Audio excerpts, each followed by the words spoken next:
La Commission européenne recommande aux 27 d'accorder à la Bosnie-Herzégovine le statut de candidat.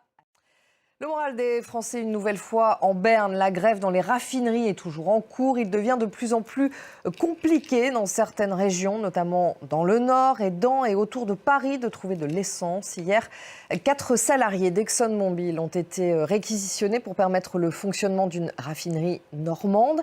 La CGT a annoncé le dépôt d'un recours en référé contre ces réquisitions. Maëva Damois.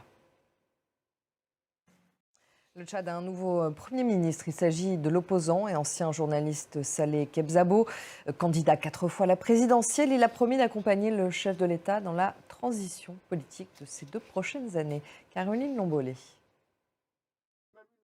Et on fait tout de suite un point sur les titres qui dominent l'actualité de ce jeudi. Les annexions de territoires ukrainiens par la Russie sont illégales. Et nous vous emmenons à présent en Tunisie. Le pays souhaite valoriser son huile d'olive et créer un label. Pour cela, des entrepreneurs ont décidé de former des oléologues, des dégustateurs spécialisés dans l'huile d'olive. Lilia Blaise et Amdit Lili sont allés à leur rencontre.